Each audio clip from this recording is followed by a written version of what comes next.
Thank you. Alright, so I'll see you later. Alright, so good morning, and today what we'll be doing is orientation for new international student. So this is going to be, let me see. Yep, working. Thank you. Can you help me to close doors? All right, so sorry about that. We're having a little technical difficulties in the morning, so we just had a little delay, but let's get started with this. So as I was saying before, today's going to be in the morning about orientation for new international students, so that you can have an idea of how is it going to be if you come to NCYU to study.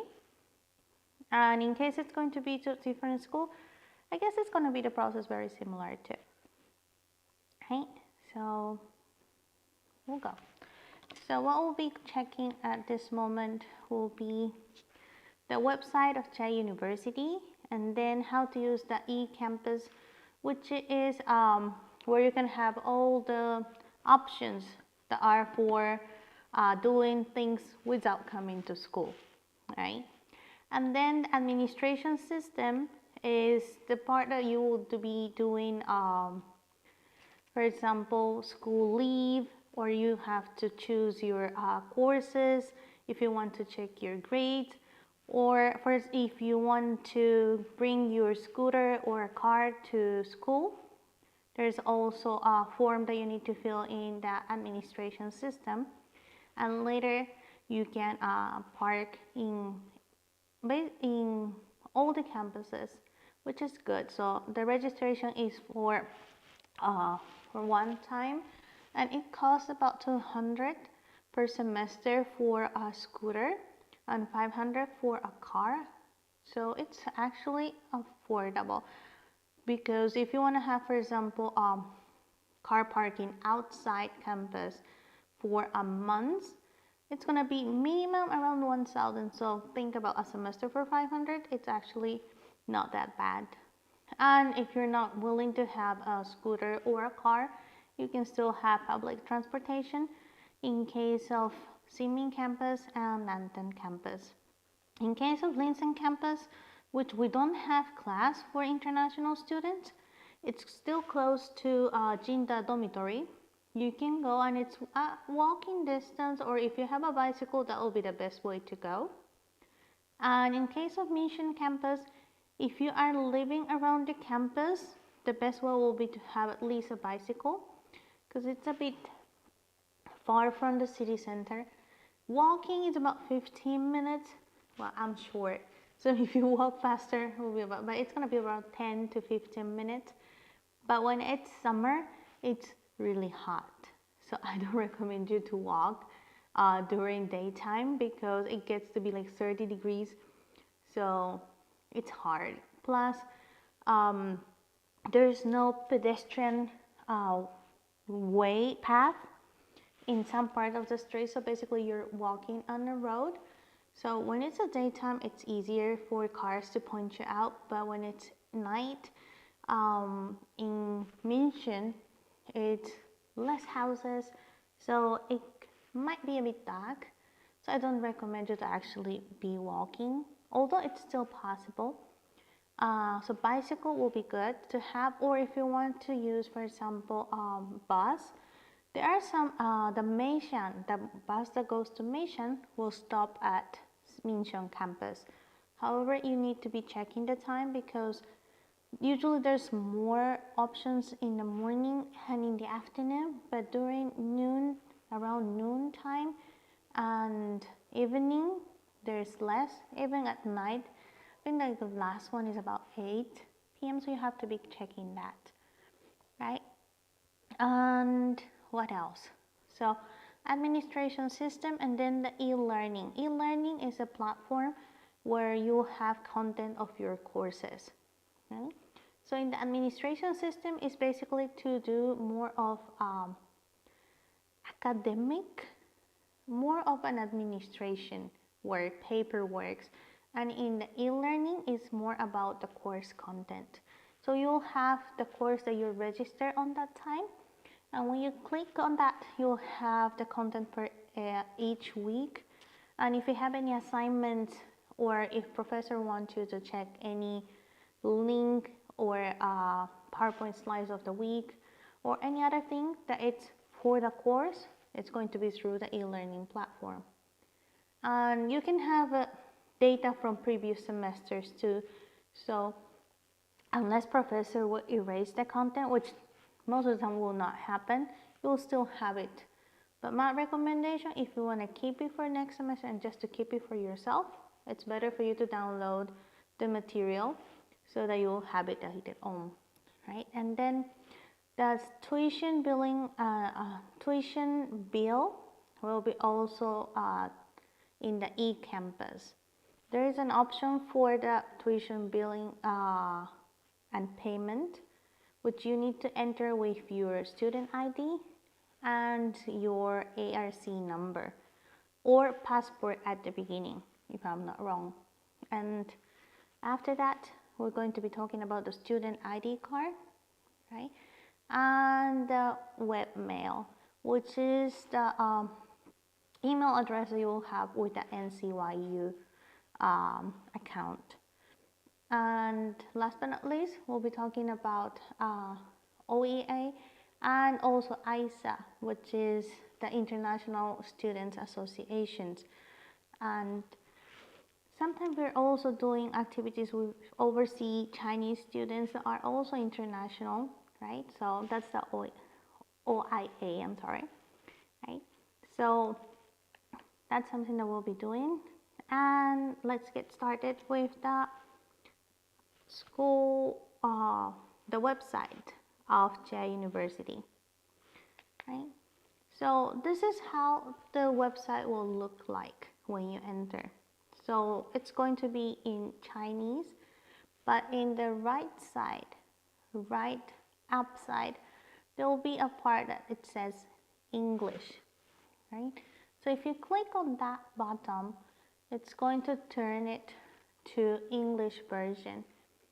However, my suggestion is that if you are going to be using the school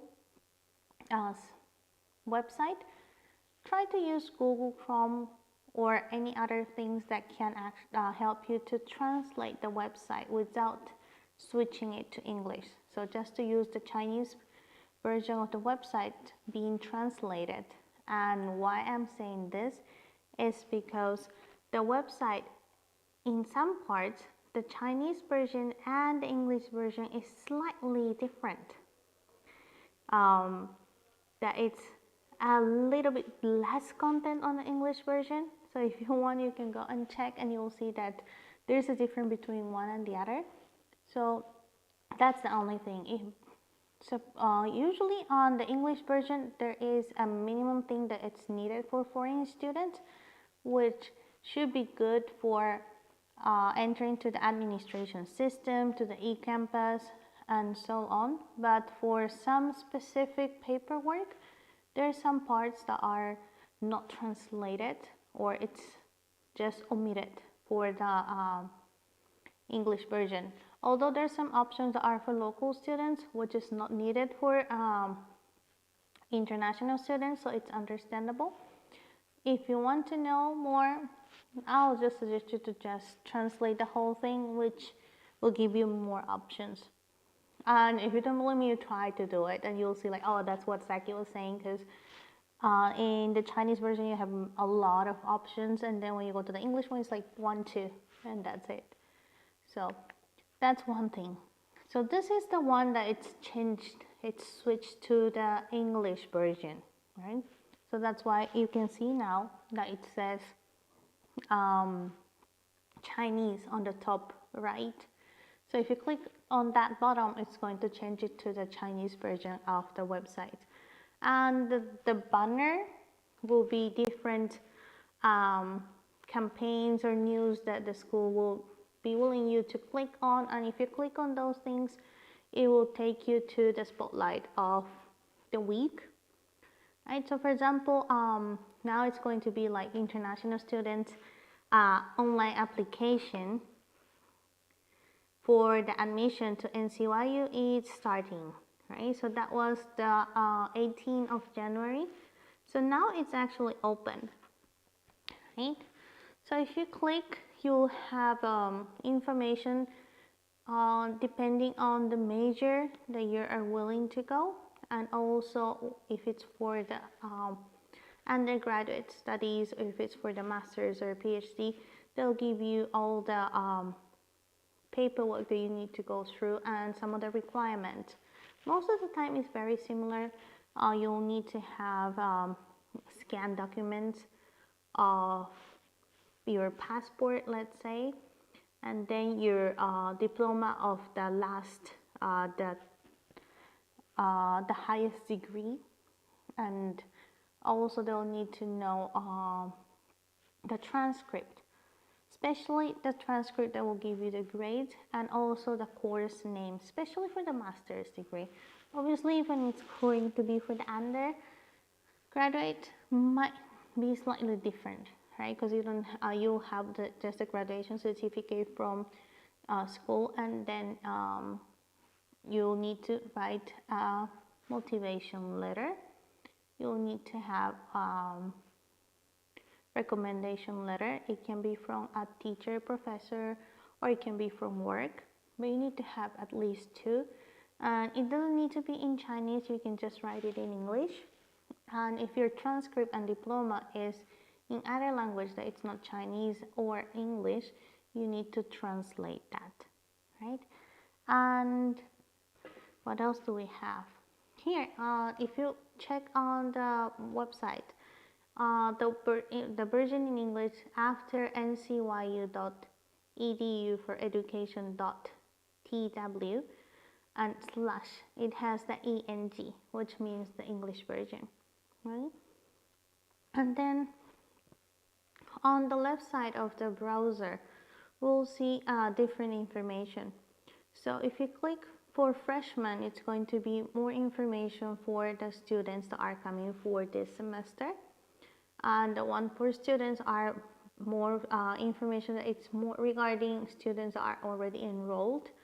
And faculties will be an introduction of the professors and lecturers that are in each department, and staff will be all those that are helping us, and alumni is going to be information for those that are already graduated, right? And then visitants will be a random information which is regarding school as well, right?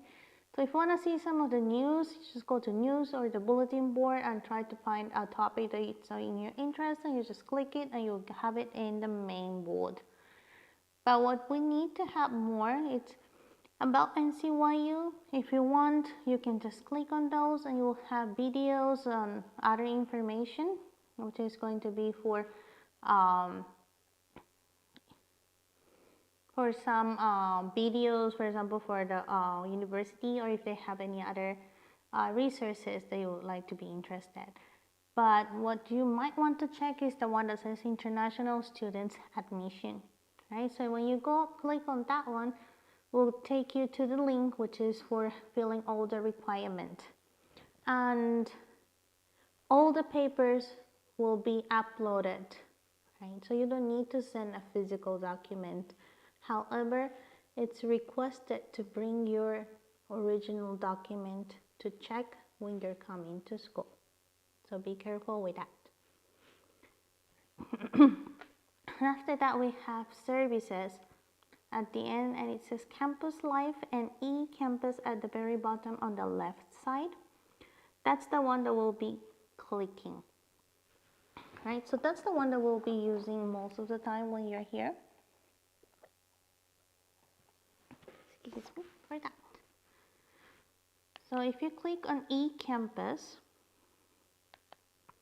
you'll have this, right? So when you click on eCampus, you have the options. We do have their administration system, new student register, system of tuition, billing and proof of payment. Then we have the e-learning. Then we have the NCYU course catalog. the NCYU library, and then the campus IC card, and also search for some files that might be related.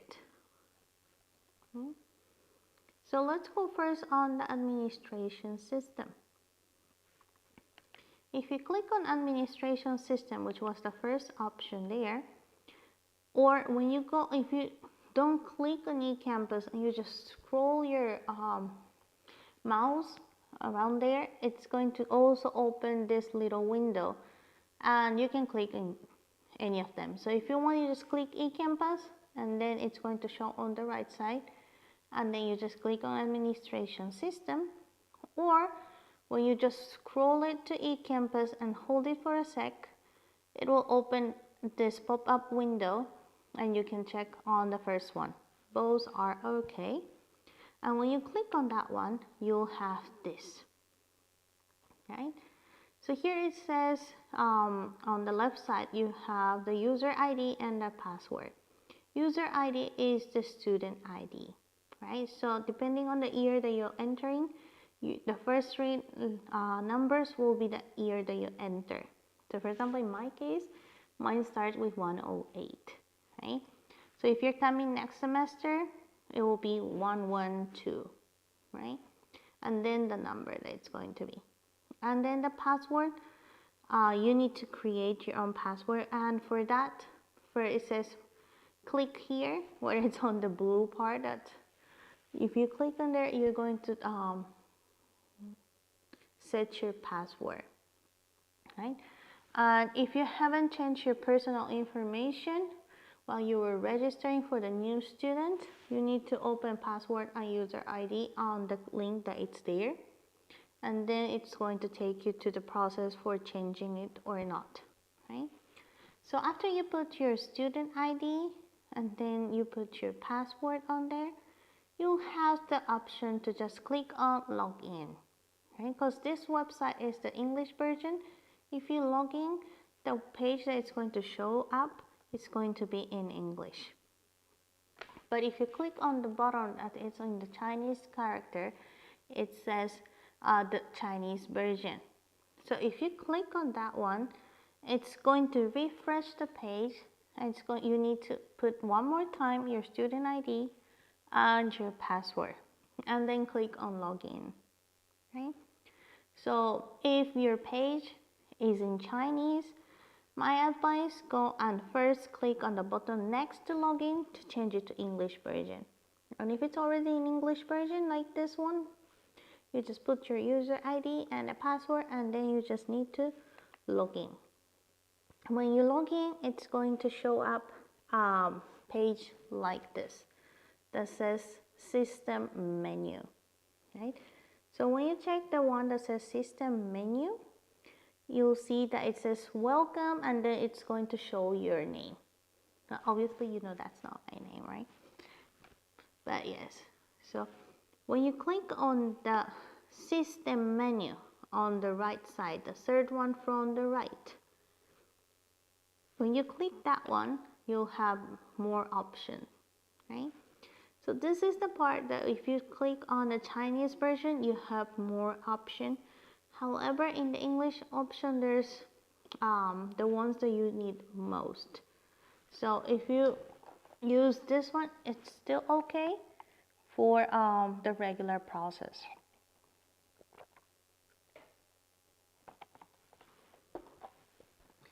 So the first part, the online resources, right? So eCampus will just take you again to the options, and then the course catalog will be all the courses that are offered by NCYU in all of the campuses.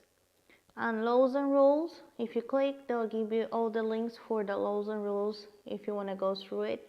However, some of them are only in Chinese version, so what you need to do is to download them and then pass it through Google Translate or any other translation tool so that you can change it to the English version. There are different applications, and that's the part that in English version we only have the Leap application. All right, so let me open mine in the computer just to see what other options we have, right? So let me go and click and check. Un segundo.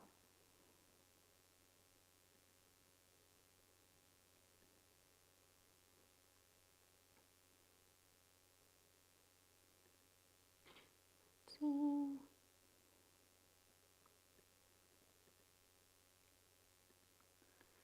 Let me put some music. So that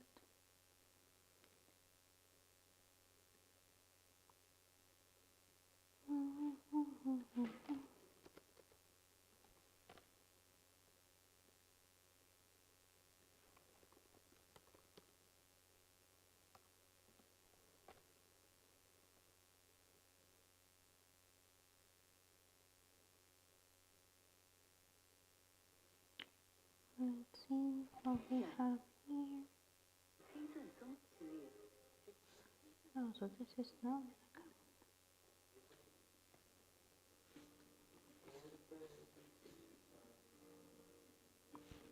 alright, so let's see what we have on this website. So when I click on mine to check, and sometimes they will also ask you to have a code to put after your ID and your password. So if it's something like that, you just click on that one.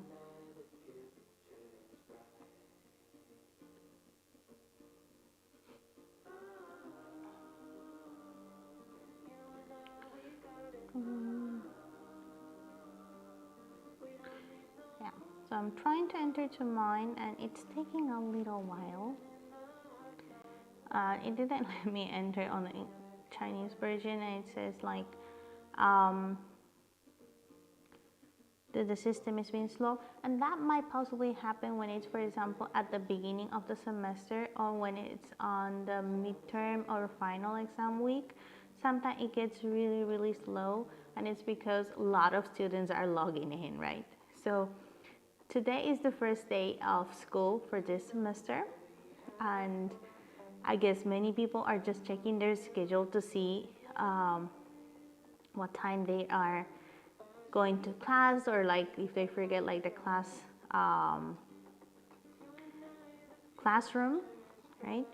Because sometimes we know the time, but we're not sure of which classroom will be assigned, so that can be. Right, so it's taking a little long, so I'll be checking here, but let's see what it says on the applications. In the English version, we have the leave application. Right? So leave application is when you are not going to be able to join class because of random reasons that you might have. You need to apply for the leave application. So for example, if you have an activity which is for a school matter, there'll be an option that says for school matter. If it's a leave because you need to go for field work, go for that. Or if you were not feeling well and you have to go to see a doctor and that's why you need to skip class, there's another one that it's for sick leave. So leave application, it's needed, especially if it's something scheduled that you already know, it's better to do so. And in case it's something that happens, because happens, right, that you're going to school and let's see that something happened and you're not going to be able to catch the classes, then in that case, try first of all to contact your classmate, right? Because usually we'll be sharing some contact for school assignments or anything, or maybe your roommate, or if not, the assistant of your major or your department. So like they can let the teacher know, or if not, you can go to e-learning platform and send an email to your professor, which is also another option, right?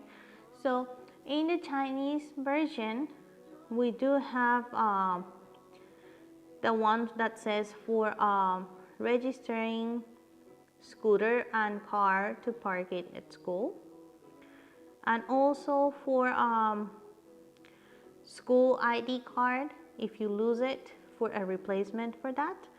So there are different options. That's why it says various application in the English version, but it's only one, right? So that's one of the things that you need to check. And what else do we have? So let's go and check on the next one. Register menu. So here it says personal profile maintenance. So if you go and check on personal profile maintenance, you'll have more versions. Let me go to see what I have here. Right. So there is, you'll be needing to put there, for example, your picture, your phone, your address. So if you're staying in a dorm, you just put the dorm address, and if you're going to move out, you just change it. So like to keep the personal profile updated, right? Especially for contact information. So if you're going to be changing your phone number or email address, it's good that you update it, because you might have some email from school and you don't want to miss that, right? The part that is more interesting for us is the course selection part, right? So if you go to course selection, which is an option that is going to be open at the beginning of the semester, you have the option to pick the courses that you be taking at the moment. And then we have the part that says grade inquiry, which is for asking for the final grades, the midterm grade, and if there's any other thing that you'd like to know. And in case you're transferring from other school, or if you have any credits that you want to be excluded because you already had that course before, you can ask for the credit exemption. And after you finish filling all the forms and submitting the document, you need to wait until to see if it's okay, or if it didn't pass, or it's not qualify for the exception, right? So if you want to see all that, it's going to be in the part that says credit exemption inquiry, to see how is the process going on, right? So that's one of the things. And then what else do we have?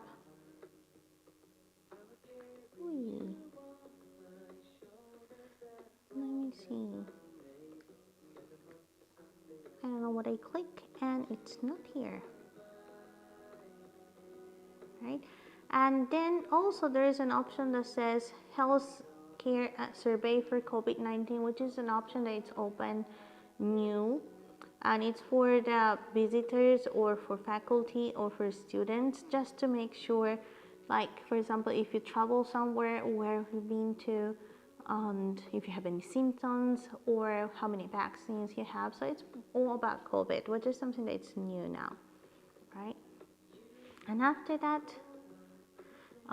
there's some parts that are actually not so in English. We have to be careful with that one. And then the e-learning platform.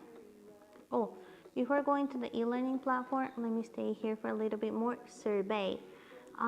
It's important that you submit your student feedback on teaching before the semester ends. There's a time that you need to be doing that. So it's better to know, because in case you don't do so,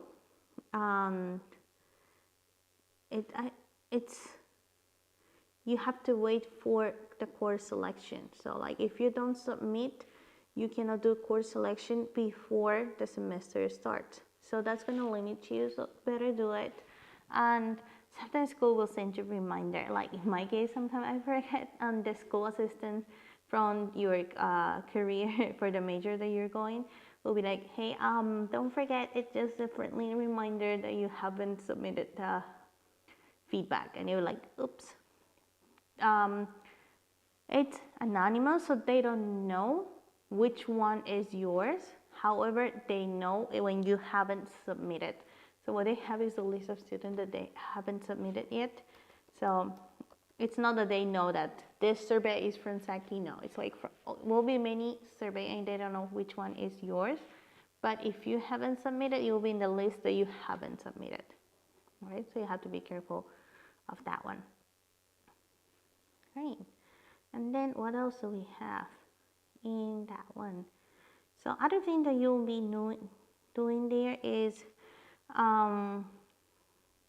you can also go from the system menu to the eCampus. It's the part that says online resources, that it's down there. And here also there's different leaves that you can ask for. So if you're a scholarship student, you are not allowed to go during the semester time unless it's a holiday, right? But if you need to go back for any urgency, tell international office. Wonju will be your first contact. To tell Wonju that, hey, I have this, so I need to leave, so that she knows about it, right? And then if you're going to be leaving, you can do it through the platform. But again, I'm checking now the newest version of the e-learning platform, and then it seems that it says English version, but only some of the titles are translated to English, but there's some part that are still in Chinese. So again, it's going to be better if you use the translation of the website, because supposedly it's the English version, but there's still many part that it's in Chinese, right? Or the other thing that you can do is to have a Taiwanese friend and say like, hey, can you help me with this? And they'll be okay helping you, right? So that's one of the things. What else do we have? The e-learning. The e-learning platform is the one that you'll be using as well. And for the e-learning platform, again, you can go from the system menu. Here you scroll down and you'll find one that says e-learning. You just click and it's going to take you to the website for the e-learning platform. But in case it's not like that, you can go to services and then go to eCampus, scroll down until it says e-learning, or you click on eCampus and on the right side you'll have the options and click on the one that says e-learning. So there's 3 ways that you can go, or you can just save the link and go directly. Okay? So it's going to be something like this, right? I think they renew it. Sometimes they change how it looks, but the content is similar. It's the same, but you might have the login on the left side or the right side depending in the screen size. But what you'll have is something like that. Okay. So when you go and click on, for example, eCampus,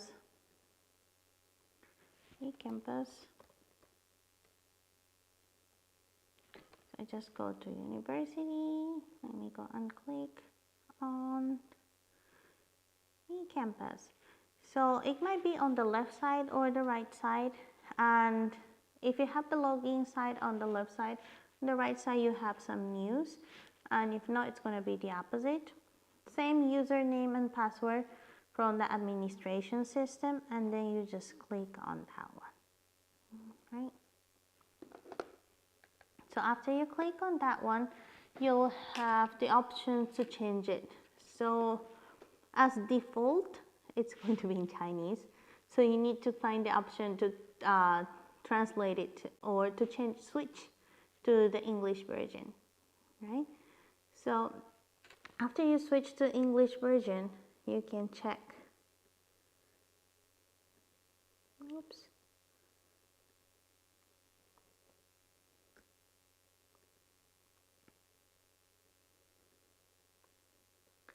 Right? So here you have the courses that you are taking. So for example, if it says the first one, like Basic Chinese 2, and Chinese classes are for undergraduate courses, so it has no credit for master or PhD students, but you still need to take it as a school requirement for graduation. If you don't want to take it, you might ask for an exemption, but for that you need to pass the qualification exam for Chinese, the Chinese proficiency test, depending on the level, depending on which level you started with. So for example, there's going to be like a screening at the beginning of the semester to see your Chinese level. So you'll have like a little test, and according to the result, they will be assigning you to different level of the classes. So if you have no Chinese, if you have 0 Chinese, you don't even need to take the test, right? You go directly to the basic one. But if you had some courses before, you can go and take the test to see a placement in which level it's going to be more suitable for you. But and especially if you have some classes before coming, but it was a simplified Chinese character version, try to go and check on that course, because you might be fluent on, it's going to be easier for you for the listening and speaking, but maybe on the writing part you'll be in a lower level. So you need to see yourself. And the other courses, it says there, you just click on those, and then when you click on those, it's going to open by week. It says week 1, week 2, week 3, and in each week professor will be posting things, and if they have any announcement like class cancellations or like classroom change, or like just a kind reminder that professor gives you sometime for before the quizzes or before midterm or finals, you need to check that too. And on the left side, as you can see like the courses, right? So it says my courses, and usually those numbers are the course ID. And you can also check by semester. So if you want to check on the previous courses that you took, it's going to appear there too. So this is the e-learning platform that you might be using it sometimes, right? And then system of tuition and billing of payment. That's one of the things that you might be doing at the beginning of each semester or before starting the semester. So the billing system, we'll be checking that. And if you go on the eCampus, you also have it there. So it's the same as the other options. You can click and then click on the right side, or you just move your mouse to eCampus, and then on the pop-up options, check on the one that says System of Tuition, Billing and Proof of Payment. Right, so when you click on that one, you'll have a website that opens again your student ID and the resident permit number, which is your ARC. Right? At the beginning, it's going to be your passport number for pass off. And then when you have your ARC, they'll change it. So you just sign in with your student ID, and then you put your ARC number, and then click on billing inquiries. Right? And if you have further question of the student ID and password information, you can click on the option that it's there, but the password will be revised, right, when you get the ARC. So at the beginning, most of the time, I heard that it's the password, passport number as a password. And then when you get your ARC, they'll just change it in the system. And after that, you'll start to use it for your ID number, right? So the billing options will give you on the right side, and the proof of payment will be on the left side. In other words, the ones that are on the right side are the one that it's pending. You haven't paid that one yet. And the one that are on the left side are all the payment that you have done to school in different year, right? So for example, this is, student entered school in the year 104, right? And it says semester 1, 2, omitted the numbers because there's only 2 semesters, but there's some payments that we do in between in the semester, not at the beginning, but it might be afterwards, and they might just assign random numbers, right? So the number of the semester, just omitted. What you need to see is the one that says select, and it says print preview. Okay, so when you click on print preview, you have the bill that you already paid, and that's going to be the proof of payment. What can be included in the proof of payment? The semester fee, right? And if you're living in the dorm fee.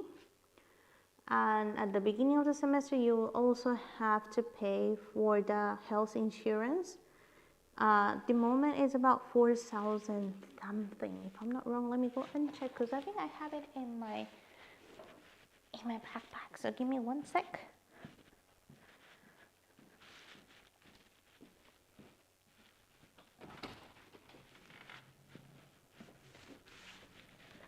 So let me go and check mine. And sometimes you need to have this proof to show, for example, if you are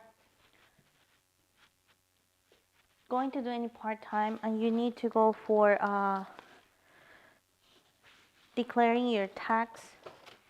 In some occasions, they might ask you to give a proof of payment of your bills, and then you can use that one.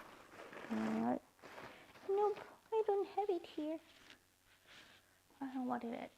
I don't with that. Maybe I can just click and check.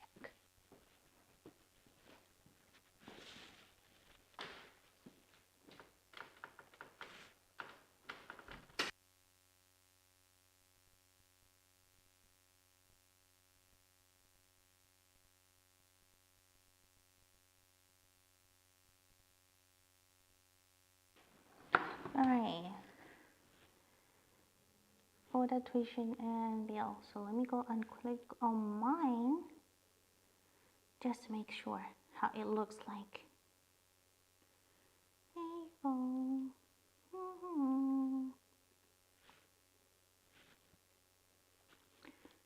Right. So then let's see. So for example, in this one, it's on the PowerPoint slide. It says the academic year 106, which semester it is, the first or the second, the student ID, and then the billing statement number, right? And then the charge stage. So charge stage number 1 is when it's on time. That's when you're paying on time, it will say 1. If you forget to pay, it will change to stage number 2, which means, hey Saki, you forgot to pay it, but it's out of the date that you can pay out of campus. So what happened when that happens? I'll show you in a little bit. So let me see and check mine.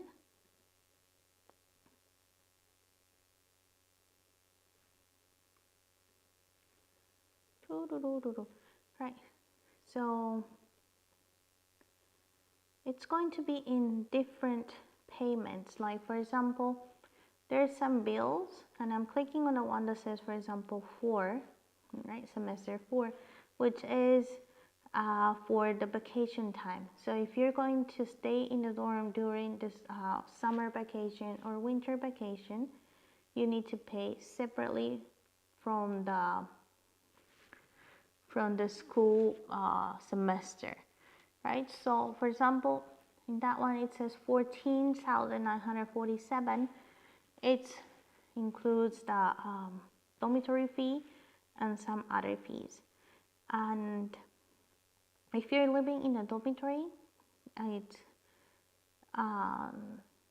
the fee includes the light and internet, but lights, it's going to be the main light will be turned off after midnight, except from the week before the final and the midterm and the week after, because some professors just give it after, they extend the day for you.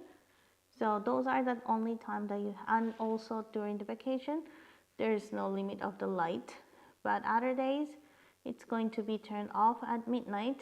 So after that, what you do is you just turn on your light, right? You lump and then you go.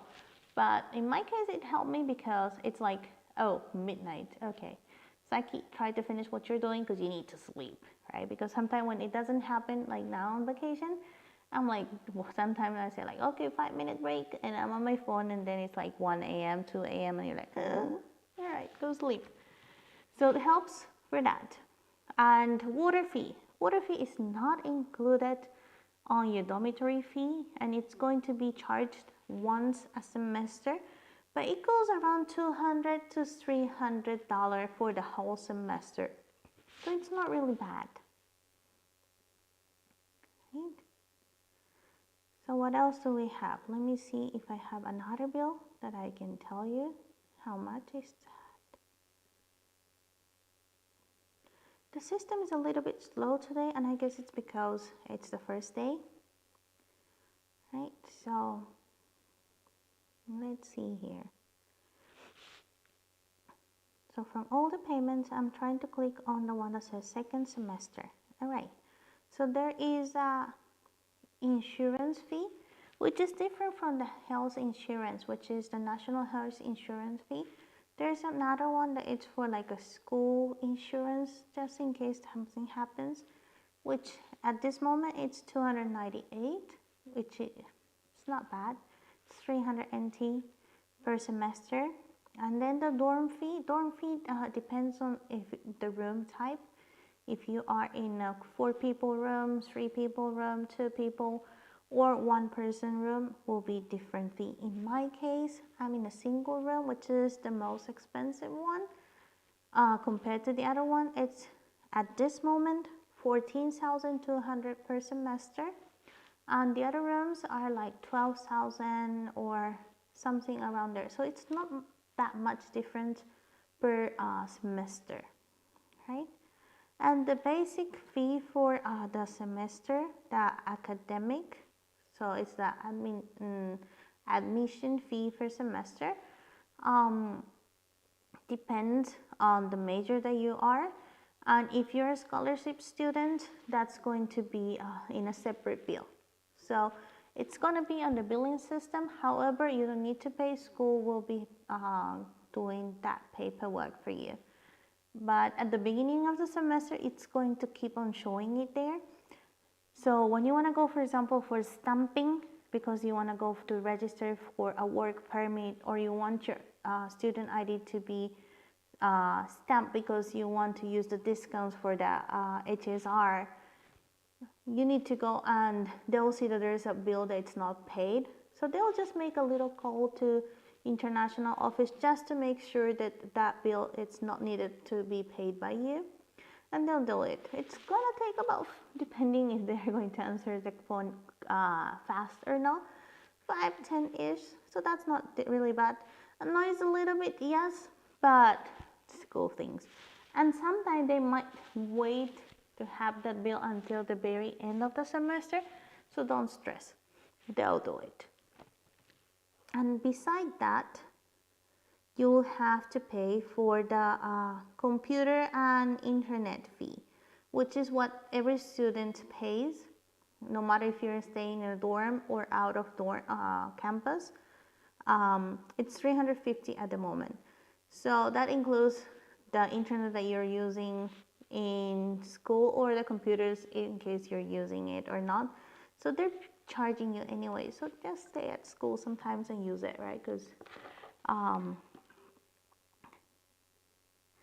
so that's one of the things. And then the health insurance. The health insurance is per semester, and it's $4,956 at this moment. That's going to be covered for this semester. So it's like half year and half year. So it's not semester, it's like half year and half year. And it's going to be included in the bill for semester 1 and semester 2. The first year. The first semester, what you're paying is the health insurance for students, but it's different from the national health insurance. For being able to get the national health insurance, you need to stay straight for 6 months, right? So imagine if you come on September, right, and then you decided to go for the double 10th, which is a holiday. It's 4 days and you found something cheap and you want to go back home and you took a flight and you left Taiwan and then you come back. They'll start counting it again from the day that you came back. So my advice, the first 6 months or until you get the health insurance card, which usually it takes about 6 months to stay in Taiwan. There's many places that you can go, because if not, what happens is that they'll start to count it over. So you have to wait again. And health insurance that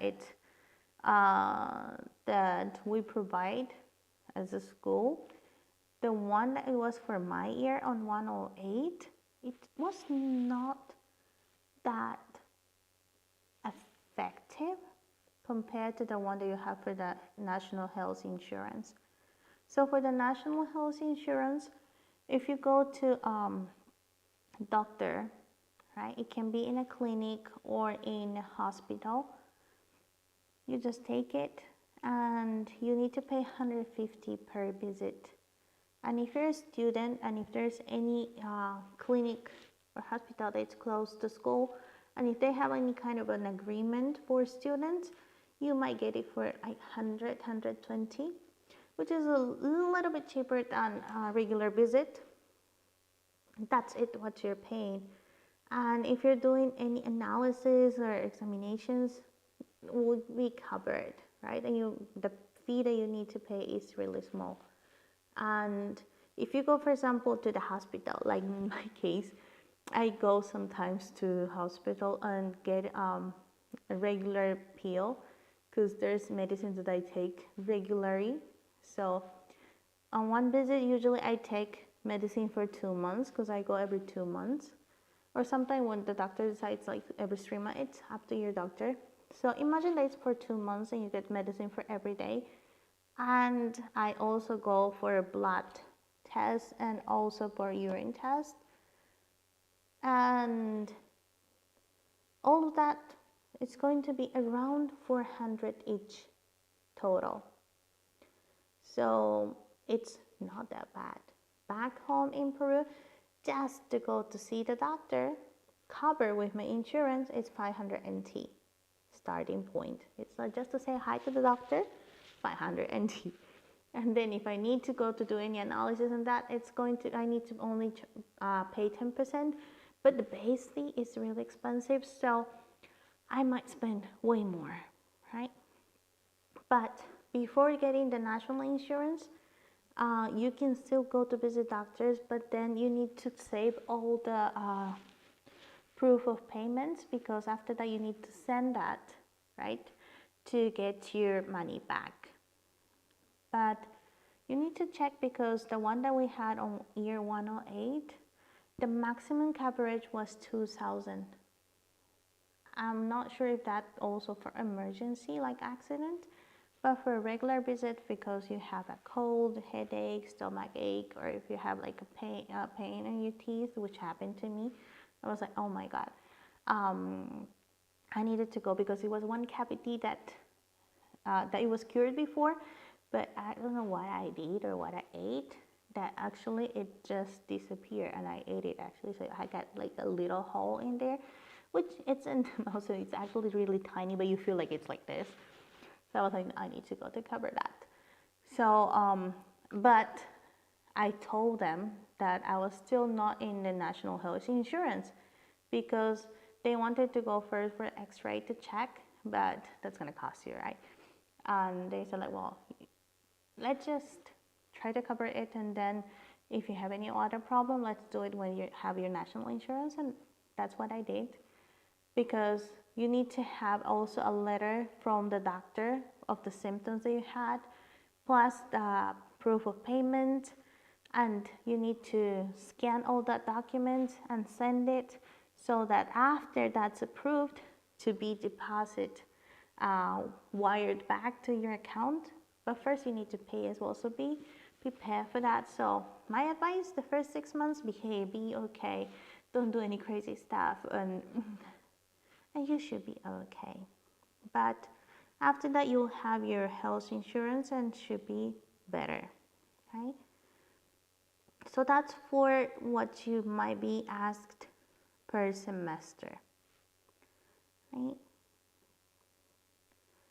And in case of a master's student and a PhD student, on the second year or the third year, you'll be asked to pay the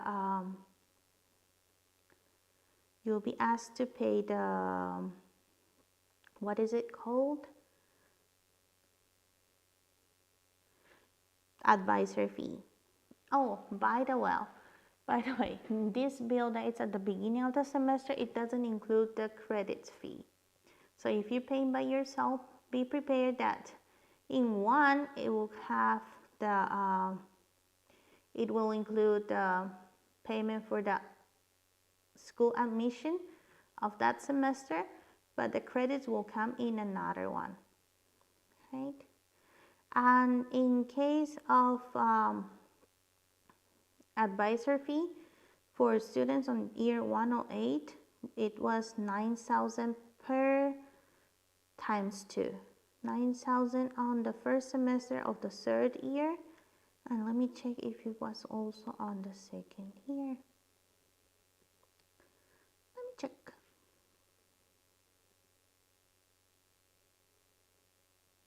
And that's not included as part of the scholarship you're having. So if your scholarship gives you a school fee waiver, it's going to include the admission fee and the credits fee, but the miscellaneous fee like the computer usage and stuff will not be included, and also the advisor fee have to be covered by yourself. In case of PhD students, from the year 108, it was 9,000 times 2, right? One in one semester and one in the other one. And in case of master's student, if I'm not wrong, it's half of it. So it's going to be 4,500 per semester for 2 semesters on your second year, I guess. Right. So that's basically what you have for the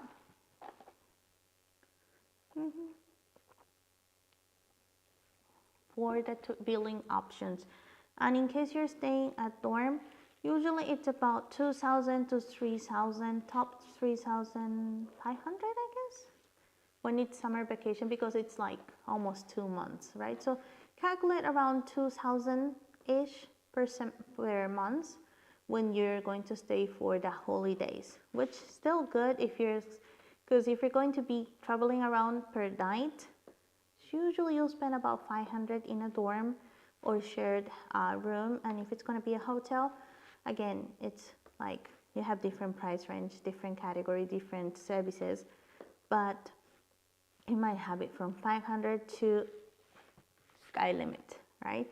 But average hotels on the weekdays might be about 1,000, 1,500, and weekend will be around 2,000 up, right? Depending on the season as well. So if you know that you'll be traveling on those days, my advice, try to start to look in advance so that you still have decent options in a reasonable prices. Because if not, it's going to be very expensive, or you might not even have an option, and you might be going to a different option that was maybe not your second or third option. So try to avoid that, right? So just to have an idea of how it looks like, it's something like this, right? So in this case, it says, first of all, your name, and the part that is on red, it says that it can be paid from 16th of August until 15th of September, right? And if you do it during that time, which is on the bill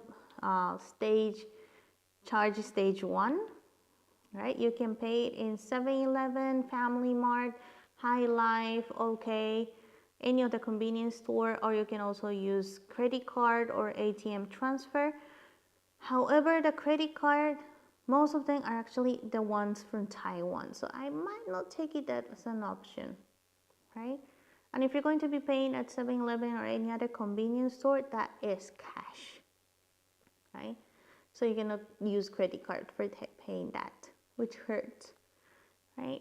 And if you forget to pay on those days, you need to go to the school.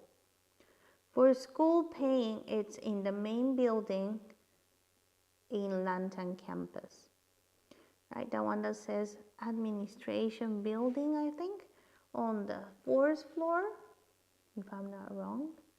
It says there for paying bills, okay? So you go there and you need to pay there, but it's a very short time that they're open. It's only from 10:30 to 11:30 or something like that. 10 to 11:30.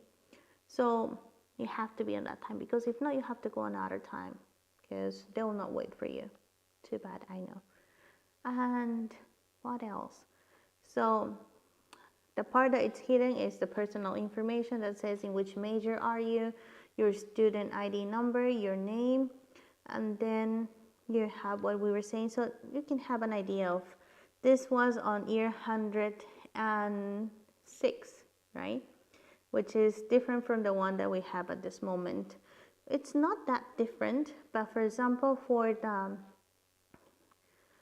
the health insurance, the school health insurance, it was 203 on year 106, and now on the year 110 was 254, and for this semester was 298. Well, probably next time 300 something, right? And then the bill is for Lantam dormitory in that time. So it says 9,900, which is for semester, and I guess it's a triple room or a 4-people room. And then is the base semester fee, which is 47,520 on that one.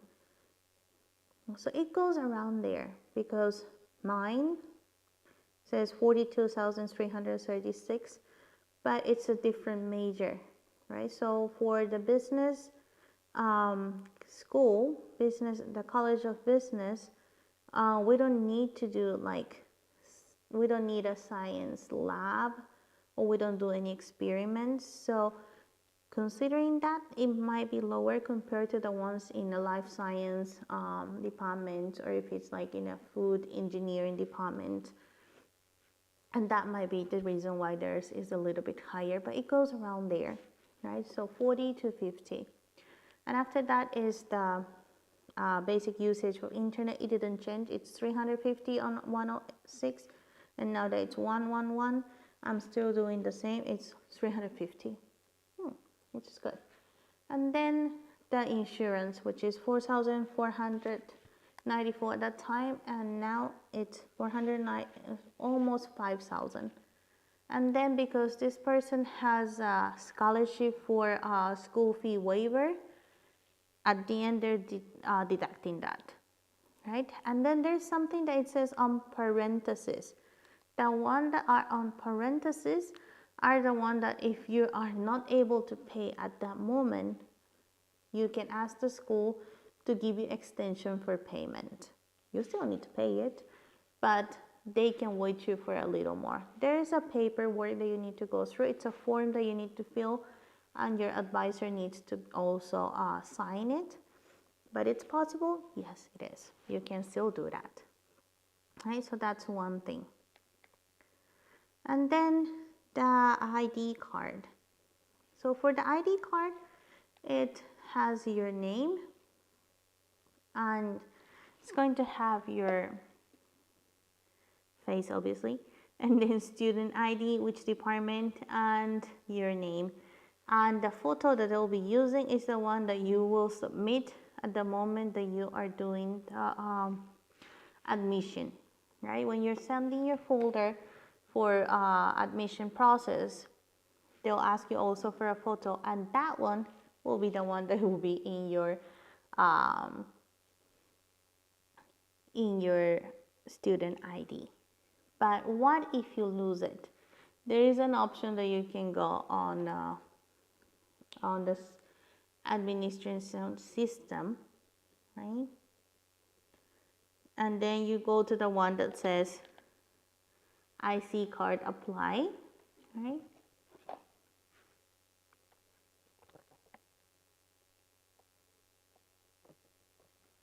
And here, I'm sorry, the one before I didn't show the top part, which is home, changes of password, backup email setup. So change password, you can change there the option, and if you don't change it anyways, and after, I don't remember if it's each semester or each year, they'll ask you to change your password. So my advice, keep it somewhere, because if not, you will forget or use something similar. But if you lose your student ID, you have to go to check on student ID card, right? The IC card apply. And after you click on that one, it says, in Chinese, it says a copy or replacement of the IC card, right? And then in the first one, because I told you, even if you're in the English version, they'll switch it to Chinese. So I prefer to just use the Chinese one and use the Google Translate to translate the website. But the first option, it says you need to click on the one that says the characters. I don't know how to read that, but I know that means that it's for replacement. And then the second one is the reason of applying for the copy of the card, and you select the option that says there, select, and that means lost, right? And then on the third one, you need to put your contact number, so type your phone number on that one, and then the fee will be 200, and you need to select the location for collecting. So you have different options. So if it's, for example, in case of Lantan, you can do it in Lantan, or you can do it in Minshun, or you can do it in Simin campus, and all of them is in the computer center. And you just select the one that you like, and then you just put click on the red part, which means to apply, right? And then so NCYU student ID card is also a yo-yo card, which is the easy card in English, and you can also use that to use it in public transportation like bus, MRT. You can also use it for the train. So instead of buying a ticket, you can just go and use your ID, your easy card. However, you don't have a seat assigned when you do that. But the good thing is that it's going to be a bit cheaper than buying the regular ticket. So if you do it, for example, on a weekday during non-peak hours, you will still have a seat and you'll be relaxed and you'll be having a little discount, which is good, right? But if it's going to be for peak season and you don't really want to go standing, go buy your ticket, don't use your yo-yo card. And also you can put some extra money and you can use it for 7-Eleven or any convenience store. Sometimes taxis also accept, or lockers. And if you're clumsy like me, I forget sometimes my wallet. It's like my cell phone, I will never forget, because this is my best friend, right? It's the map, so it's the one that will tell me how to get from point A to point B. Translation, right? Because sometimes I do have problem, or the menu when I go to the restaurant, I'll just take a picture and then I'll translate it, right? Or if there's any restaurant that I like, I'll just like highlight the ones that I like, so I know next time I don't need to be through translating each of them. And what else do I have? Well, for contacting people. What happens in Taiwan is that there are a lot of people that I don't know their phone number. So back home, we use more WhatsApp, right? For WhatsApp, you need to have the phone number. But here in Taiwan, I think Line is a bit more popular. And I do like Line because you can still add people by Line, but you don't need to give them your phone number, right? And usually it's like a QR code, or you can just give them your Line ID to add. So it's super fast. And there's some restaurants or places that they also have their own Line, and we'll give you some promotions, or even they use it for the membership for some places. And it's kind of useful, and there's also Line Pay. So my phone is communication method. I still don't, and talking about cell phone plan, I know that there's some prepaid SIM card, which you can go to some Asian supermarket like Index or others, that they can sell you a SIM card, which is a prepaid one that you can just tap as needed, and has like a limited usage of internet per day, or it's like not so much. Different options, different price range. And you can still survive in Taiwan? Yes, you do, because there's a lot of internet in a public area. And if you're in school, you can still use the school Wi-Fi. So that'll be okay. But in my case, because sometimes I work on my computer and I need to share internet sometimes, I prefer to have an unlimited. Plus, in the dorm, I told you I'm really bad in computer. So I don't know how to use this to just give Wi-Fi to my phone. So instead of going to the computer each time, I just prefer to use my phone sometimes just to listen to music or go Netflix or whatever. So I prefer to have this one with internet, because sometimes I go to some hotels when I travel with my friends, but I still need to work a little bit, and sometimes their internet access is not that good. I prefer to share my own data. So, and I think there's lots of students that do have unlimited data, cell phone, and there's some student discount. And when you're coming for the orientation, probably school will invite one of the telephone companies to come so that you can have your SIM card on the orientation day. So it's going to be good if you take some cash on that day. But my advice, if you are like, if cell phone is part of here, like my case, and you cannot live without one day with no internet, when you get to the airport, get your SIM card. Because if it's not in the airport, after that you'll need to have your ARC for getting a plan. If it's going to be prepaid one, I'm not sure how it works because I don't use it. So if there's anyone that knows any information about that and can help me, I would really appreciate that, right? But if not, for the others, you'll need to have your ARC, and that will take a little while. But if in the orientation day school asks for the telephone company to come, they'll do the paperwork with your passport, and you'll have the student plan, which is about 500 NT, which is good. And it's going to be a monthly payment that you have to do, or you can go to the cell phone company, or if it's on time, you can still pay it in any convenience store. So that's really convenient too.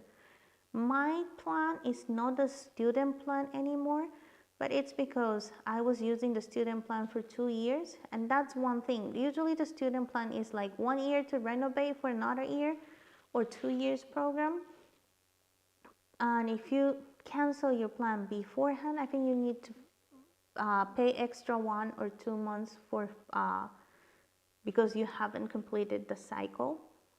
But after 2 years that I use, I'm using Chonghua, right? And they gave me an option of, it says old customer. I feel old, right? So for old customer, they give special offer, which was 480 something, which is also an unlimited internet, and it includes 100 minutes per month of calling, phone calls, and it doesn't need to be a student. So I said, like, you know what, I'll just take that one. And it works well. It works well, but you need to see what's more convenient to you. If you're going to be a master's student and at the beginning you have a 2-year contract, I think that's good. But if not, if it's a year contract and then you need to renovate a contract, think about on the second year if you take a 1-year contract as well. Or if it's not in Chonghua, there's also others, Far Eastern, and the other one I don't remember how it's Taiwan Takata. I don't know what's the English name. There's many that you can pick from. So you just find the one that you like. And regarding the time, the 100 minutes for calling, if it's enough for the months, it's very enough. Because I told you, I don't know many friends' number, and it's because we use Line. So most of the time that I want to contact my friends, I'll call them by WhatsApp. If it's my family back home, I use WhatsApp. If it's my friends here, usually I use Line. And I also use Skype. And I'm paying for Skype for calling, which it's cheaper than having the international call option from any other calling company. So 100 minutes a month. Now I use sometimes really rare when I need to do like phone reservation for any restaurant or things like that. So 100 minutes, I never use it all. Usually I use like 5-10 minutes top. So, and usually when it's between the same phone company, I think the fee is even cheaper, or sometimes it's like, if you register, it's like free calling between. So there's different options, different companies. So it's not that bad. And what we were saying, oh, here. So for the payment of this $200, you need to click on the button that says to print, right? So you download the bill and you can pay by ATM, or you can go to any of the convenience stores, right?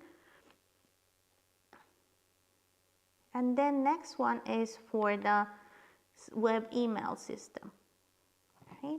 So before we go for the web email system, let's go for a let me give me a little break. So let's go for a 5-minute break, and I'll be back after 5 minutes.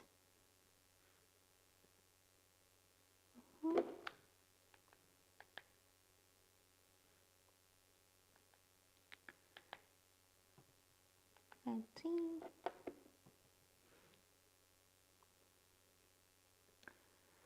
So I'll be back soon, and meanwhile, let me just put some background music for you, and then I'll be back soon.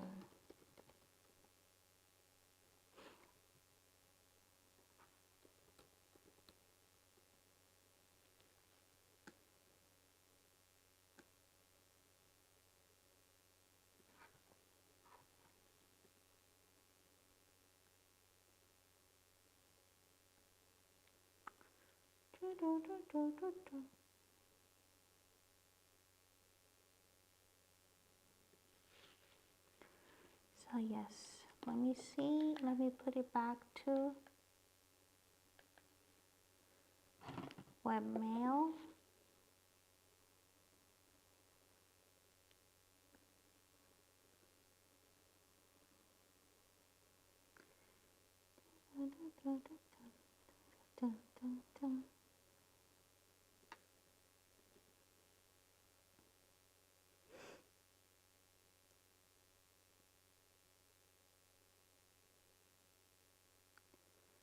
Web email.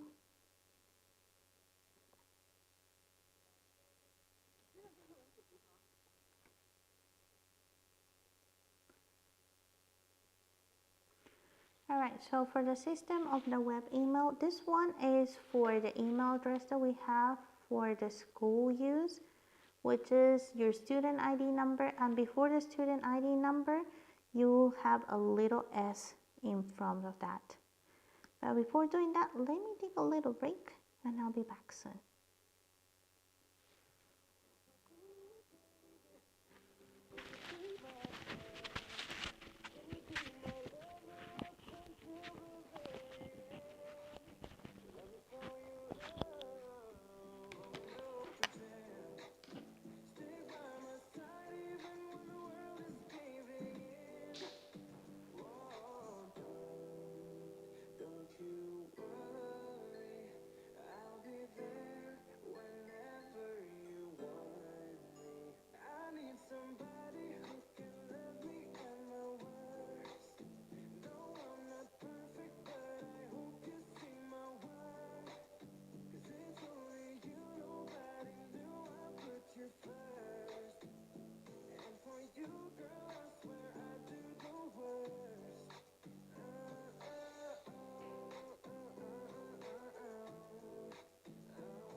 So let's see for this part. Thanks for waiting for me.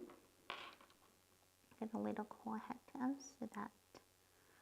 So let's go for the web email system, right? So when you go for the web email system, you'll be asked to go first on the administration system, the e-learning e-campus. The second option that says webmail, and when you click on webmail, you'll have this option. So that's one of the first things that you'll be doing. And for everyone, it's going to be first letter S, which is for the school, and then your ID number. So it's going to be S, and after that, your student ID number at mail.ncyu.edu.tw. All right, so that's for education in Taiwan. And then the password. So first, the first time that you're going to be enrolling in school, you need to first make your password. So we need to go to password setting. This site doesn't have an English version, so once again, it's good for you to have the translation of the whole website, right? So after you click on the part which is on the red circle square, it says setting password. So for setting password, you need to go to click on the first option, which is for setting password for the email. So you click on that one as an option, and then you put submit. Right? So after you submit, on the right side where it says click here, it says student, and the second option is to set the password. So you click on that one, and then you put submit, right? There's different options. There's also G Suite for education, which are for teachers basically. For others that were like and there's other options for lectures, professors, and other. So at the beginning, you don't need to know about all those. The only one that we need at the beginning is to set the password. So you click on that one, and you'll have this screen. And it's basically rules, and it says for fresh comers, for the first time that you'll be using, you need to set your password, right? And after that, it says different things that you just go through all that, and you say yes, I agree, and then click on the last part, which just says that you need to click to go through the setting part. So you click on that one, and it will take you to this one here. So here it's your S. So it's first we need to set the account, so S, and then your number. So for example, 108 1234, and your last four numbers in the password for the payment system will be your student ID, and month and day of your birthday, right? The month goes first, and then the date, and then the password. The password have to be from 8 to 30 words, and it has to have a capitals, and then small letters, and then numbers, right? You don't need to use other things. You don't need an at or any other sign.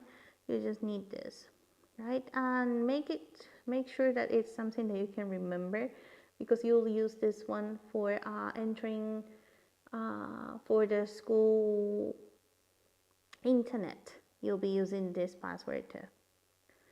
And if just in case your application is fail, you can ask your department office for help, right? Or you can bring your student ID and go to the computer center for help. In case of Lantern campus, it's on the second floor of the computer center near the library. In case of Simin campus, it's on the second floor computer center in building D01, or something they call it B building, but it's actually D01. And Minsheng campus, the third floor of the computer center in the Chuang-Yi building. Right? And believe me, I go here often because I had some issues for my logging, and because I studied here before, so I had another account with the same name. So it had like a little computer system conflict, and then when I started teaching, I had another account with the same name, so it was like they had to adjust and put like, so that I do have an option like to for one account or other, which is fun. So yes, if you have any problem, just go there and they'll help you. And then for the Office of International Affairs, if you click on the link, it will take you to the website, and it's in English, so you can check for any updates. So the Office of the International Affairs is the one that will be asking for help always. It's like, and Wonju is my contact person, so she'll be in most of the events, so she's gonna be like the big sister of everybody. And you'll be calling her many times or just texting her like, Wonju, help, and she'll be like, what happened now? And you're like so yeah, so that'll be the website for that. And if you go there, you'll see that there's different events, right? Things that you can apply as well. And here also it says International Student ID, right? And then other things like information for new international students, admission list, which is a PDF file or a zip file, will give you information for each department. And then the application, it was for 2017, but now it should be for 2023, right? And then different news and the social medias that goes. And we do have the Facebook for the ISA NCYU Club, right? So ISA, the International Students Association, has a Facebook page, and I do like to check this one often because there are different news for students. So it's sometimes they'll be giving you updates of the campus visit. Usually campus visit, it's Tuesday for Simming. I'm not sure if it's Thursday or Wednesday to Mission campus, because the other days they are in Lantan campus. So if you don't want to go to Lantan campus, they'll come to visit your campus once a week. And if you cannot make it on that day, you can still go to Lantan campus and they'll be there in the office hour.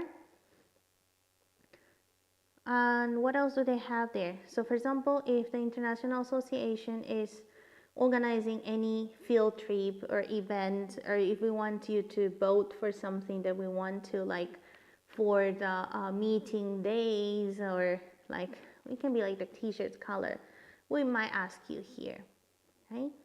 So it's for giving information to international students.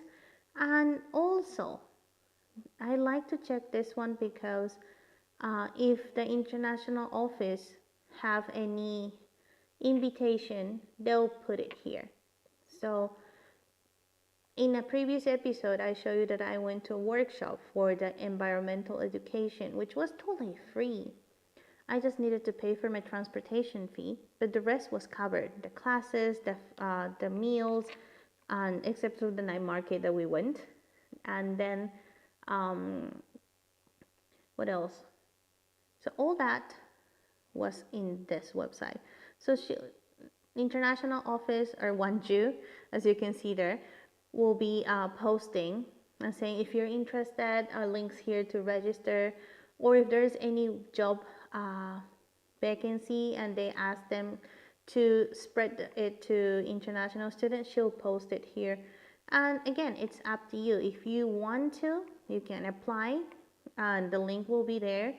Or I've been also to not only a workshop, I also went to a field trip, which is not organized by our school, that was posted here.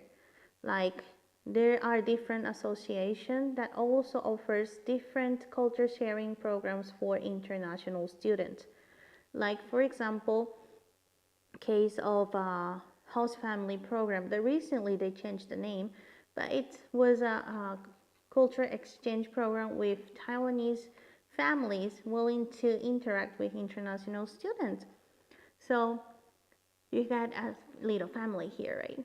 So I went with that to different places, and it's fun because the first time that I went, they divided to groups by different families, and you get along with them, and sometimes you just share contact, and then when there's another activity, you just ask them like, hey, are you going to this one? And they're like, yeah, sure, you want to go?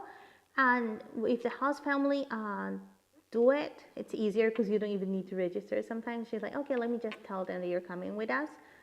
But after the COVID, you had to still register. It was more for like safety COVID notes, just to make sure that everybody that's attending has no symptoms, and then you get vaccinated or not, and blah blah blah. But it's just a registration, so it's a little bit of forms to fill sometimes, but that's all. And you just need to get to the place on time because they're not going to wait for you. Usually it includes the transportation, the entertainment, activities, and sometimes it might include also a meal. Like I've been to Miaoli, for example. We went to Miaoli we went to a museum, we went to the old train station, we even made lai cha, which is like a tea that it's very famous for the Hakka culture, that it's also there. So we had this DIY of making the tea and mochi, and it was fun because like we needed to do it in group. And after that, we also had some Hakka meal. And there's lots of things that you haven't seen before as a foreign student. And you're like, what is this? And the host family will say like, oh, this is that. And then you're like trying new things. And some of them are like amazing good. And you're like, what is this? I need to take note of this because I want to have this again. Or there's something that says, good, I tried. I think I can skip it next time. All right. Or there's some things that you're like, okay, interesting. I think I can like it so it's different textures. And most of the times are things that I might not order by myself. One, because I don't know what is that. And second, because sometimes we just go on the safe thing that we already know how to read it. So I say, oh, I know this, right? So this kind of field trip helps you to open it a little bit to your options and just making new friends, because those programs, because it's not hosted by the school, you will be sharing experience with different students from different schools. And it was fun because in one of them, randomly, I bumped into another Peruvian student studying in another school. In some cases, I even invited some of my Peruvian friends because I came as a scholarship student from Amoy at the beginning. And so it was a group of people that we came together, right? So I was like, hey, there's an event in, I don't know, like one Saturday. And it's like, yao, would you like to join? And I say, yeah, sure, because some of them are in the northern part. So sometimes when I have an event around the southern part, it's not convenient for them sometimes because it's a little bit far. But so, for example, I have a friend in Taoyuan, and I say, it's in Miaoli, it's not that far. Would you like to try? And she's like, why not? And then she liked it, and then she started to continue going and look for those kind of events. And everything starts from the ISA Facebook. So like, I also went to a field trip organized by a small village in Alishan. So they were doing this event with foreign and also Taiwanese students to promote tourism in that area. And it was like a scavenger hunt that you had to go, but like do different tasks. That it was like task number 1, go and make ayu jelly. So you had to find the store first, and then they'll give you an ayu jelly seed and water, and you have to like work in group to make the jelly, or like try to find this, and they give you like a figure, and you need to go and try to find it, and they will give you stamp for everything that you do. And if you complete everything, they'll give you like a little souvenir. So it was like a group effort for finishing everything on time. And it was absolutely fun. And again, free. So there's no excuse for not exploring Taiwan, right? And even if I don't go for all these things, you can still get your train and go somewhere, or take the bus and go somewhere. It's really affordable, possible. It's for different options, different budget. But if you want to go in a budget travel and you can want to take the bus or take the local train, it's still perfectly fine. Everything is really close compared to my country. It's like everything is like couple hour distance if it's close, or if you want to go farther, you can apply for like the long weekends, and it's good. So all those things will be in the Facebook page. Right, so if you're interested to come to school, you can join, and there will be also information for our new students, right? And also a reminder for the existing student, like a reminder for everybody that you need to renew your ARC, because you need to renew your ARC every year, right? And there's a payment which is 1,000 NT per renewal. And if you're not going to be here during summer vacation, you can do it beforehand as well. I think 1 month's previous you can do it. Or if you want, don't forget to, you can do it online and then come to pick it up. But my advice, just check if your data you're coming is after it expires. Definitely you need to do it beforehand, because if not, it's another troublesome process. So try to do it on time, and that's going to be here too. Sometimes also that Chai government holds some events, and they might also invite us, like for example for the immigration office, when they have like the immigration day, so they have like an event with different international new immigrant that comes to Chai, right? And there is an event that is usually around October, November, and again you can participate, and it's totally fun. And so a lot of information in this page. You can find activities, you can find school information, or if you have any question, you can also pop it here, and if there's anyone that knows, we'll just share with you. So I do recommend you to add this on your Facebook. And if you don't use social media, I think it's going to be a good option for you to at least have an account in Facebook, just for the information, because there's some information that it's not only from the ISA, but for example, if you study in MTM, they also have a Facebook account for students, and they make announcement for the field trips, for the thesis proposal or defense, so like other students can also join, or if there's any guest speaker, or if there's any reminder, they'll also use that. And in the DBA program, I had some professors that likes to use Facebook group instead of using the e-learning platform. So I had to also have it, right? So if you don't have any social media and you sorry about that, so it might be a good option to have one, not to be social maybe, but at least for school matters. I think that it's like an information board. So some of the activities that the ISA can hold. So we do have, like for example, the sports day.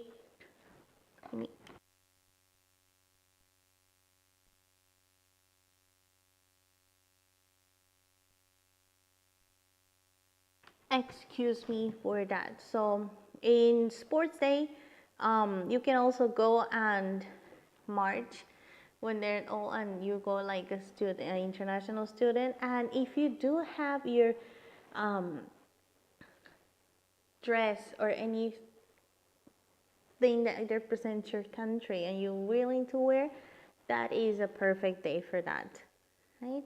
And if you don't have, at least if you have like the flag of your country, it will be really, really nice. So like you're representing, and as you can see in our school, there's not many international students compared to like bigger cities, and so you might be the only one representing your country. So it's like, be proud, Saki. So, and I'm not sure if that happens with the other students, but we try to be united with the other Peruvian students. So I have friends in other schools, and when they have some school activities, we just call each other and say like, hey, I need some company. Who is free next Saturday, or who is free on next Thursday, Wednesday, depending on the event day. And you might just have friends from your country just to make a little more, because it's true. There's a bigger group of Indonesian, Thai students, Malaysia, Vietnam, which is good for you guys because like you can do many more activities. Like for example, for there's also like event that we have like the International Students Day, and they make like food from their country, or any performance like dance or any activities. And when you have more people, it's more fun, right? Because if it's only me, I'm like so that's good. So here, for example, you have the International Festival Week, right? So you might have performance activities. So it's a one day activity, which is in London campus. So why not, right? So here they have like singing, dancing, performance, which is really, really nice. So if you have time, I do recommend you to go and see. You will not regret. And all the meals that they make that you can try, it's again free for those that visit. Okay? And sometimes they also have like activities like henna painting, or like trying to play some music instruments from their country. So there's different things that you can do there. Other things like anniversary of NCYU that they were marching, and for the 100 year they also had another event, and they also called some alumni, which was good.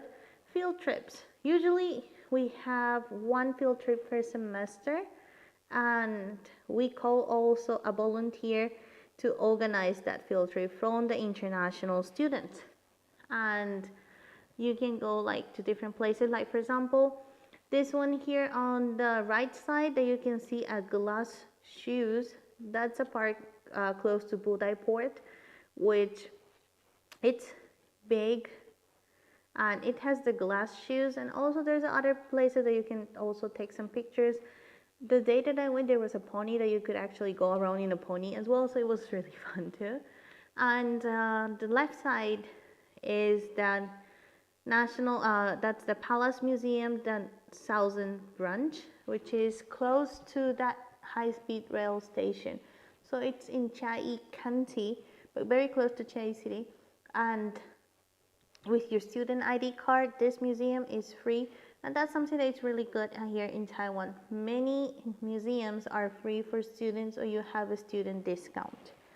And this one here, at least for students from Chiayi University, was free until I know.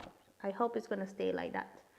And they do have like a mini library, which is also good to study, and it's surrounded by a water pond and also a green that you can walk. So if it's hot, you just go inside, go to the library, study a little bit, or if you want, you can go around and enjoy all the arts around. And if it gets chill, you can walk around, and in the evening it's also beautiful, and they also have a light show. And last year they also had a firework there, and it was really beautiful. So, and they do have a bus transportation from Chiayi, and if you take the BRT, it was free last time that I took, but it's a limited one, so you need to check the time. The one that goes from Chiayi to National Palace Museum, the Southern Branch, are limited. There's not many, but there are a bunch of them that comes from the HSR station, the high-speed rail. So you can pick how to come. And of course, if you have your scooter, you can still access with a scooter. By bicycle, I think it's a little bit far. Not impossible, but a little bit far. And the Southern Branch also has one special room that it's for exhibitions that are for limited time. So it's going to be changing. So if you're living in Taiwan, in Chiayi, you can still go many times and there will be something new to watch, right? And for those that are graduating, we have the farewell party. And again, students from international, they obviously it's not your graduation year, will help to organize too, because the thing is to make something that it's more for a surprise. We couldn't make it last year, it was canceled because of COVID. Hopefully we can do it this year, right? So usually what we have is to have a gathering with all the international students graduating on that year, so that we can have a group picture and also to remember some good parts of the year. And what's also a good moment for you and good chance for you to dress up, because there's not many opportunities to dress up in school life. And then other activities, like for example Chinese New Year. Chinese New Year is like Christmas for me, right? So it's like a family gathering time, and it's about staying together with family and having big meals, doing different games, and if you are more religious, go for a praying. But if you're an international student and you're not going back home, it's going to be a long week, almost 10 days, depending on the year, that most of the things will be closed. Especially if you're in Minshun campus or even in Chiayi, some private-owned small places will close during these days because it's a holiday for them. If you go like to Costco and other places, some of them might close the first day for Chinese New Year. And even the day before might be shorter than other days. But department stores will be open, and there will be some that will be open, but it's limited. And even you'll see the difference in supermarkets and convenience stores, that it's going to be kind of a little empty because the transportation will be also limited during that time. So my advice is, if you're going to be staying in dorm, have your supply of food just in case if you cannot find anything open at the time that you want to. Night markets will be open as well, but again, some stores might be closed during this time because it's more about family gathering on that time. So some international students will be home, and the International Association with the Overseas Chinese will try to make events so like you guys can also be part of this event, although you don't have, let's say, a family to stay.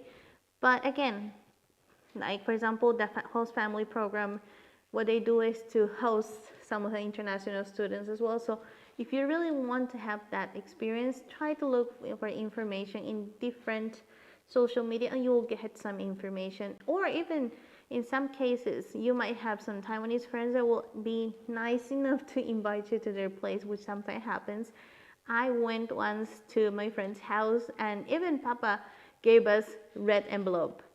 But after that we paid mahjong and it was like paying back. It was like, okay, life is hard. But it was fun, right? But we do have like some activities. They do make some games or like doing Chinese calligraphy, or sometimes like making dumplings, which means to have more money for next year. And different things that you can do for the Chinese New Year section, right? And then what else do we have? Well, in Jinda dormitory, I gave you a little introduction about that last time in the students' life in Chiayi. But in older dorms, we'll have rice cooker, which you can make more than rice. You'll be amazed at all the things that can do. And then you have a microwave. And then a stove, but it's electric one because there's no fire allowed. And you might have a microwave, right? Toaster, and then also a fridge and a water dispenser. And it's not allowed to cook in your room, right? And it's also not allowed to have a device that takes a lot of electricity just for a risk. To avoid risk, for example, if you have like those electric blankets and stuff are not allowed either. But in my opinion, you don't need it, it's really hot. And then library, the one in Minshun, and then in the one in, you'll see like the one in Lantern campus and the one in Simin campus as well. And in case of Lantern, they have the library and the information building together. So if you have any problem, you can go there too. Okay. And then we have the different campus. In case of Lantern, that's the main entrance. And you can still go around and you have some monuments for Kano. There's a restaurant, there's 7-Eleven, there's the mini market that also have like some school logo things and my beloved yogurt, right? Then what else do we have? We do have in Sinmin campus the Sinmin dormitory and the Jinda dormitory, which is the out-of-campus dormitory that are for school students in Sinmin mostly. But if you're going to Lantam and if you want to stay in Jinda, I think it's still possible, but I think you need to ask international office to arrange that for you. Minshun campus and the dorms. The dorms are closer to the canteen, but it's a little bit far from some of the buildings for your class. So I've seen that many students will have bicycle in Lantan and Minshun campus to transport themselves inside the campus. And the Linsen campus and dorms, honestly, there's no program as far as I know that it's offered to international students. So you might go if you're in Jinda dormitory just to play, I don't know, badminton, volleyball, or sometimes if you want to throw your garbage when it's not a garbage time, you can go to Linsen campus and there's a place to accumulate all the garbage so that it's going to be thrown together. Right? So that's all for the orientation part. And let me go and see how is the ISA association, so you can have an idea of what it looks like.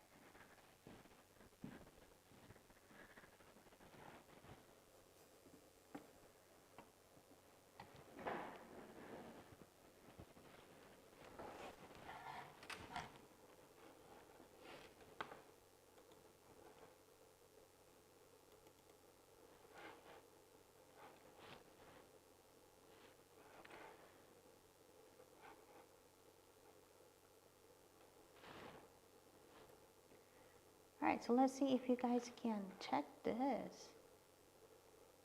Shall I download it? Let me see if I can do that.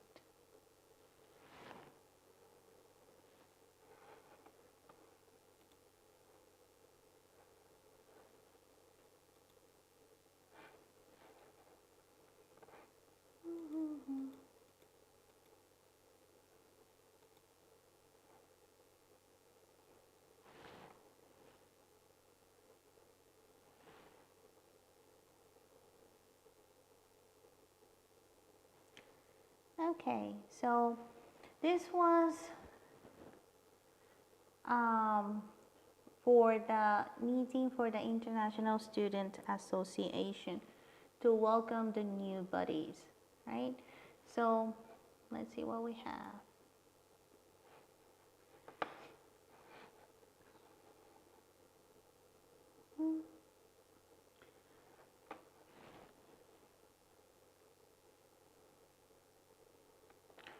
So if you're ready for going on board, right? So in the International Association, what we try to do is to have also these buddies. The buddies will be the ones who will be helping us for the different events too, right? So a little bit more about the International Student Association, right? So what we try to do is to represent the international student in NCYU, and we try to participate in the different events that we have at school, right? So for example, this one was for the the sports day, and people were with their flag from different countries, and even they were also making different performance for that. And our team for the year 2022-2023, what we have, let me see.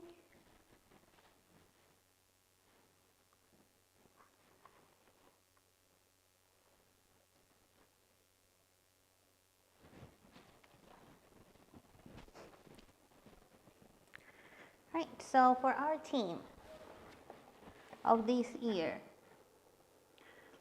here we have Veronica. Veronica is our president. She's from Ecuador. And then we have KP from Thailand, who is the one that actually helped us with everything because our Chinese is limited. His is better. And Martin is from Vietnam, and he's vice president one. And then me, myself, I'm also part of the International Student Association, right? So if you have any problem or any questions, we are more than happy to answer your doubts or inquiries, right? So this is what I was talking about for the Facebook page. The communication channel for us is going to be more on Facebook, right? So here, for example, it says Wanju will be the one that will be posting more. So it says, hey, the result of the International Undergraduate Student Scholarship of this year. So we click on that one and you'll have the names. Or for example, if they have anything from the Ministry of Education or from the Health, because it was in the COVID season, there was a time that rules were changing so fast and sometimes we were not catching it. So Wanjo was posting up so that we could catch it up. Right? And then when there's some event, like for example, the one that says the Chiayi City government is sincerely inviting you for the Chiayi City 2022 Immigration Festival. And it will tell you when is the date, where is the location, if you want, so that you are willing to go, you are all welcome to. Okay? And then about them. There will be information of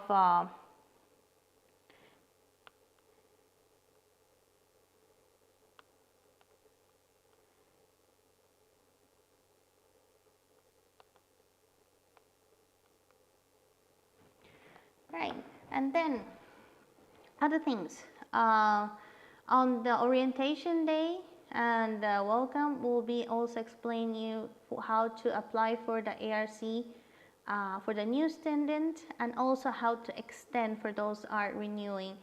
And in case you lose it and you need to have a copy or anything that needs to be changed, for example, if you're going to be changing your housing, you need to also change it. And there is a fine if you don't do it on time, especially for changing address. So I do recommend you to do it, and this is all possible to do it online. So you don't need to go, and then when you want to pick it up, you need to go to the immigration office, which is in Ufon North Road, which is close to Jinda Dormitory. It's in very close to Cheongsam Road and Ufon North Road. So it's accessible from Lantang campus. You just take the bus and you drop off in the city hall. And if you're from from Jinda dorm and you don't want to walk or take the bicycle, you can also take the bus. It's 2 stops. And if you're from Simin campus, if you take the Meishan bus, will take you also to the city hall. So it's accessible. And they open from 8:30 until around 4 or 5, I don't remember. So you can go and you need to pick it up in person. So if you cannot pick it up, you need to have like a letter so that you can let someone to pick it for you, but it's another process. So try to go yourself. And for the health insurance card is like and you'll have your ID and your birthday, but the year of the you were born is going to be in the Taiwanese years.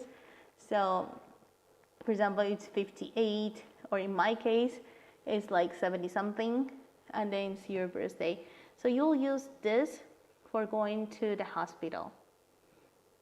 And then we'll also have the emergency hotline. And during the COVID, because it was online, you can see that there was some cameras on. But last year, we tried to do it face to face, and we had some nice people coming from the police office and also from the immigration office to give us some information, and also they bring some gift for you, so that after you finish your Q&A, you'll be able to get some little prizes, which is good. And then we might also explain for the work permit, right? So how to apply for the work permit, and else. And then the benefits, right? Because there's a little fee that you need to pay, depending if you're in an undergraduate, or if you're in a master, or if you're in a PhD. PhD, because usually it's 4 years, we pay 2,000. It's only once per year stay, so it's one time. It's not that we're going to be charging you that every semester. It's only once. And in case of a master student, it's 1,000 NT. And that will include like going for different activities that we're holding, and that helps us for paying for your field trip, so that your field trip, you only pay a little fee, about 200 to 300 per visit, which basically is your lunch and maybe an entrance fee for something, because transportation, insurance, and all the other stuff, we cover it with the ISA budget. And as I mentioned before, this will be also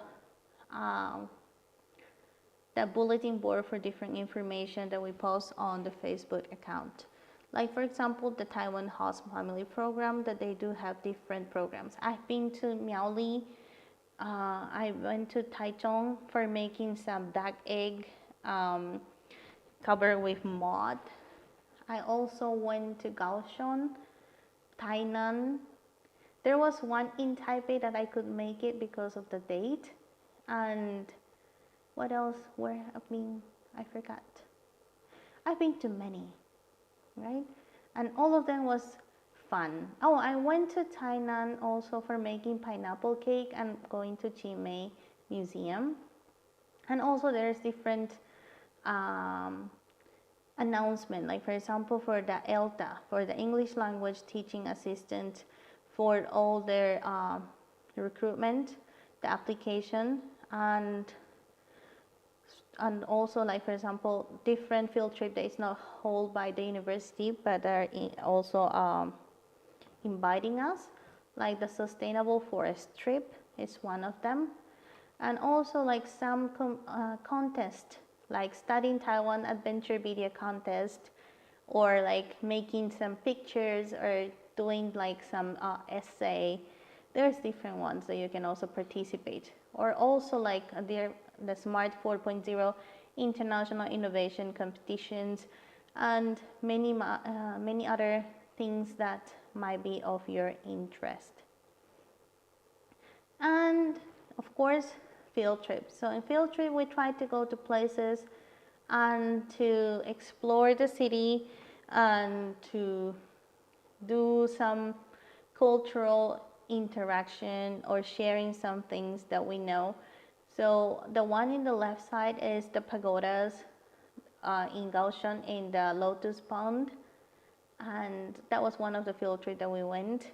And the one on the left side down, it's the field trip that I went to Salmon Lake, right? And beside the field trips, we also have culture program, like the one for international, for making the lantern, for the Chinese New Year, for the international festivals, or in some cases we're also invited by school to visit some schools to share our culture, like some of the sweets, some places to visit, or sometimes we also do like some language exchange to teach them some. In my case, I was teaching some basic Spanish words and they were repeating it. It was really fun.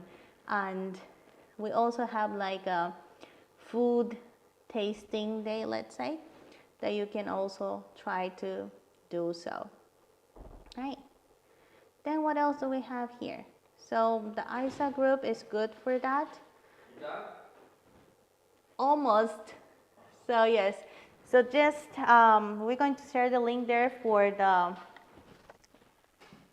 Facebook page if you want to join us. And if you have any questions, we're ready to go. So we're going to come back later with places to visit around Chiayi and also places to visit in Taiwan. Goodbye for now.